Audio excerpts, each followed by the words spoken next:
Vous écoutez Nos 1001 expériences, épisode 3. Quand je souhaite déléguer, première partie. La métaphore du copilote.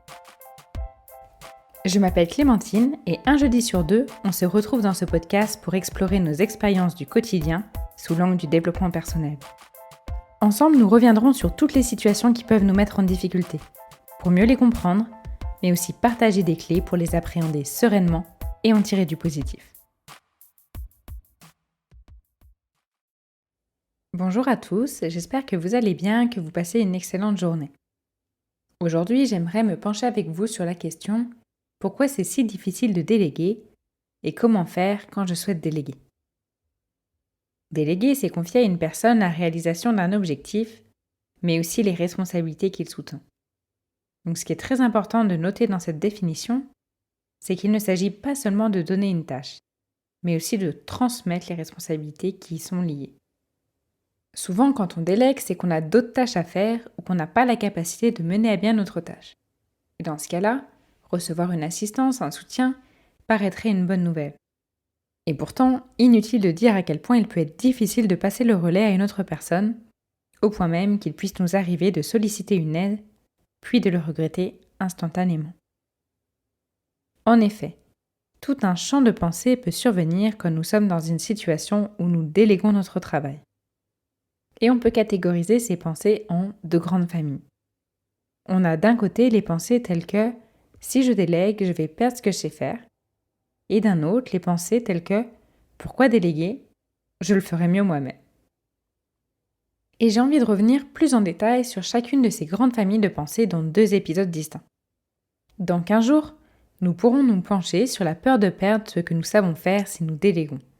Et aujourd'hui, j'aimerais que nous nous concentrions pleinement sur ma voix intérieure qui me rappelle que je n'ai pas besoin de déléguer car au final, je le ferai mieux moi-même. Ou alors, on a certaines variantes, je le ferai plus vite moi-même, je vais perdre mon temps à expliquer. Et si j'écoute cette voix intérieure, que je lui donne du crédit, je vais alors avoir d'autres pensées sous-jacentes. Comme je le ferai mieux moi-même, je dois le faire. J'ai une tâche supplémentaire. Et la réussite de cette tâche dépend de moi. Et comme je le fais mieux moi-même, c'est qu'in fine, les autres ne savent pas le faire. Et on voit bien qu'à partir d'une seule pensée qui est « je le ferai mieux » ou « je le ferai plus vite moi-même », on va se créer toute une responsabilité qui n'existait pas, et cela va provoquer en nous tout un jeu d'émotions. On aura des émotions de stress car en se responsabilisant, en se disant que c'est à nous de le faire et que le résultat repose sur nous, on va commencer à ressentir de la pression, un sentiment de débordement, voire des émotions d'anxiété.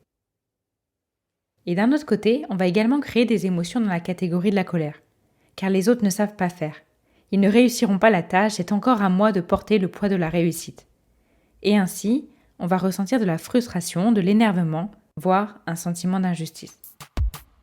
Mais rappelons-le, si initialement l'opportunité de déléguer se présente, c'est soit qu'a priori il y a un besoin, et qu'on avait à gagner à déléguer notre activité, soit que cela nous a été imposé, et j'imagine ici un contexte professionnel. Il nous paraît donc essentiel de réussir à déléguer. Mais d'un autre côté, l'idée même que nous ferions mieux nous-mêmes peut nous freiner et mettre à mal notre état émotionnel. Alors, comment confier une tâche que nous faisons habituellement sans ressentir les résistances que nous avons évoquées ? Pour répondre à cette question, je vous propose d'utiliser l'image d'un pilote et d'un copilote voyageant ensemble dans une voiture. Lorsque vous déléguez, vous acceptez de laisser la place du pilote pour devenir le copilote. Vous avez maintenant accès à de nouvelles tâches. C'est à vous qu'il incombe de décider de la route, mais aussi de guider le pilote pour qu'il remplisse au mieux sa nouvelle fonction.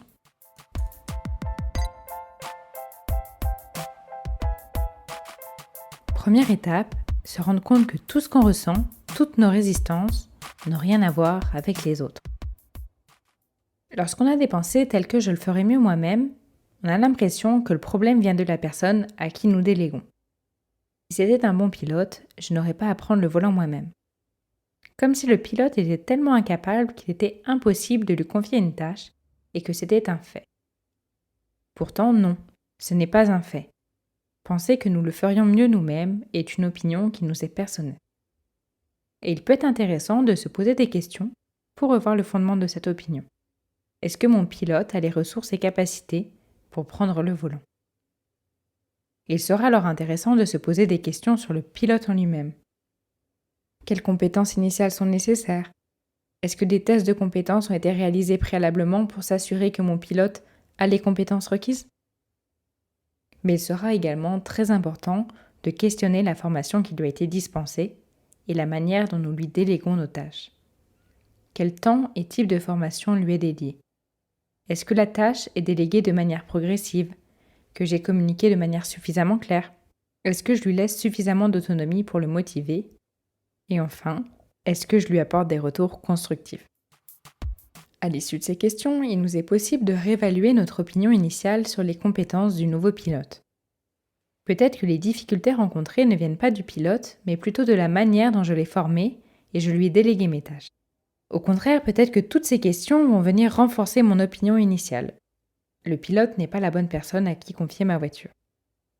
Et dans le scénario où le problème vient de mon pilote, je vais donc conclure que je dois chercher une autre personne, ou du moins tenter de le faire. Ainsi, lorsque nous avons du mal à déléguer, on se rend compte que 2 options s'offrent à nous pour rectifier le tir.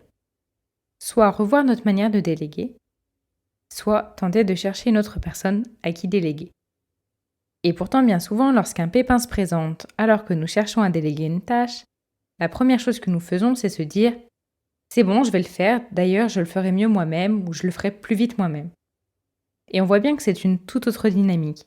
Ici, on ne parle pas de rectifier le tir, on parle carrément d'annuler l'opération déléguée. Et c'est important de le souligner. Quand le problème vient du pilote, nous avons 2 options disponibles. Nous ne sommes pas obligés d'annuler tout de suite notre opération. Et pourtant, bien souvent, nous faisons ce choix immédiatement, sans même essayer de changer notre approche ou de déléguer à une autre personne. Alors, pourquoi est-ce que nous choisissons d'écouter notre petite voix qui nous dit que nous le ferions mieux nous-mêmes?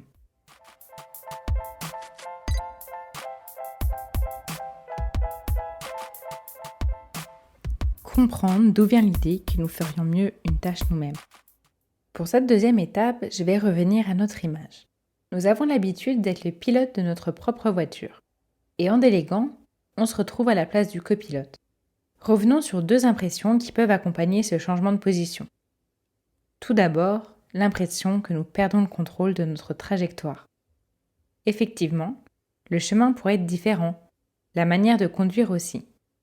Et en tant que copilote qui ne conduit plus, nous ne maîtrisons à aucun moment la voiture. Ensuite, l'impression d'inconfort liée à notre nouvelle tâche de copilote. C'est un poste que nous ne connaissons pas. Il faut alors acquérir de nouvelles compétences, apprendre à guider le pilote. C'est nouveau et incertain. Nous n'avons aucune garantie que nous saurons remplir notre part du travail. Donc on voit bien que ce nouveau rôle de copilote s'accompagne de 2 impressions qui peuvent être désagréables. Parce que 1, on ne contrôle pas la trajectoire du pilote, et 2, on n'a aucune certitude de réussir à remplir notre rôle de copilote. Et inconsciemment, ces impressions désagréables peuvent nous mener à vouloir les éviter, en restant tout simplement dans notre rôle de pilote. Car si je reprends le volant, si je reviens dans mon rôle de pilote, je sais exactement à quel moment je vais franchir la ligne d'arrivée. Et je sais que je réussirai à conduire. Je n'ai aucune incertitude. Sauf que bien évidemment, reprendre notre rôle de pilote revient à abandonner l'idée d'être copilote. C'est revenir dans notre zone de confort. Et pour certaines personnes, ce n'est pas un problème de s'avouer qu'elles préfèrent leur zone de confort. Mais bien souvent, et notamment dans une société qui valorise la réussite, il est difficile de reconnaître que la situation de copilote est inconfortable. Et on n'ose pas forcément, ni dire aux autres, ni se dire à soi-même que nous serions plus à l'aise en restant à la place du pilote.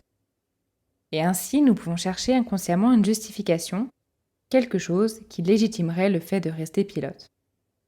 Et c'est dans cette dynamique de justification qu'interviennent les pensées « je le ferai mieux » ou « je le ferai plus vite moi-même ». On se répète alors ces idées jusqu'à ce qu'elles s'ancrent et deviennent notre vérité. On ne peut pas déléguer, c'est impossible.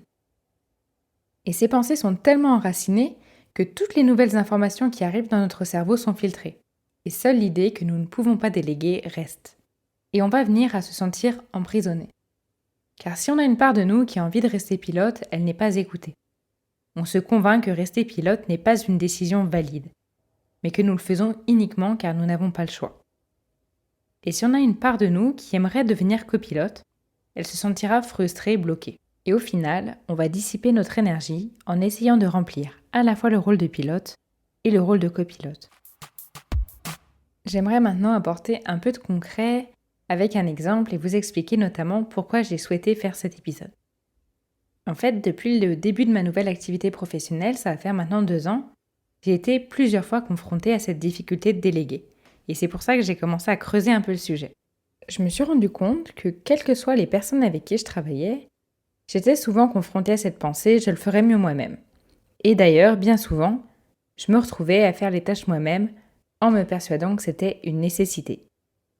Et à force de me heurter à cette difficulté, j'ai commencé à réfléchir. Et je me suis rendu compte que le problème n'avait rien à voir avec les personnes avec qui je travaillais. D'ailleurs, bien souvent, elles étaient capables de remplir leurs tâches. Et même si elles ne l'étaient pas, pour être honnête, ce n'était pas mon problème, parce que les tâches et les responsabilités liées leur avaient été déléguées. Et c'est en m'observant que j'ai compris pourquoi j'avais du mal à déléguer et que je préférais le faire moi-même. Car quand je fais une tâche moi-même, je suis sûre du résultat. Je n'ai pas à me poser de questions. Je sais que les objectifs seront remplis. Alors qu'au contraire, laisser quelqu'un travailler à sa manière m'était plutôt inconfortable. Non seulement je réalisais que mes explications devaient s'améliorer, mais en plus, je devais accepter que mes collègues fassent les mêmes tâches que moi, à leur manière, différemment. Et poser tout ça à plat a été très bénéfique. C'est ce qui m'a permis de reprendre le contrôle de la situation, de réussir à déléguer sereinement. Et c'est ce que nous allons voir ensemble pour la prochaine étape.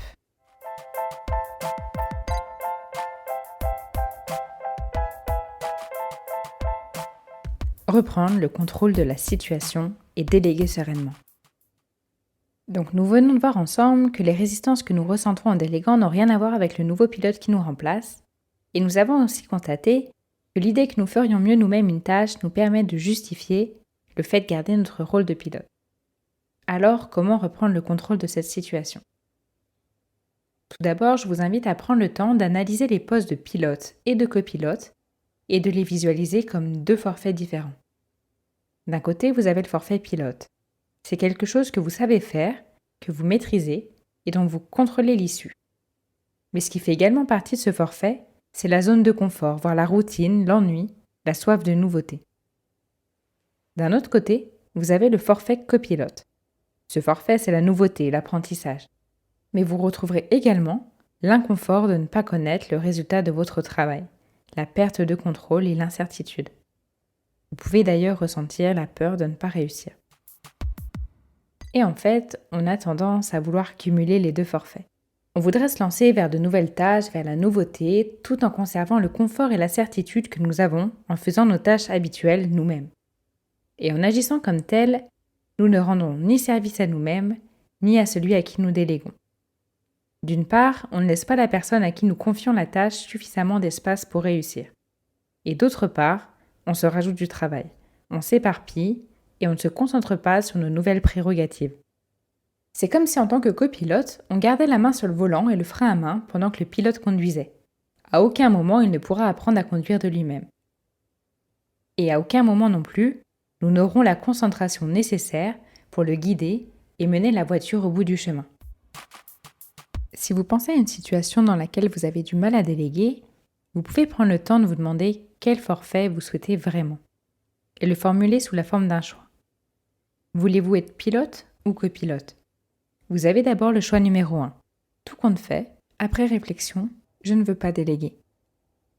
Je sais, souvent le fait de déléguer, c'est passer au grade suivant, croître, et c'est mis en avant notamment dans le domaine professionnel.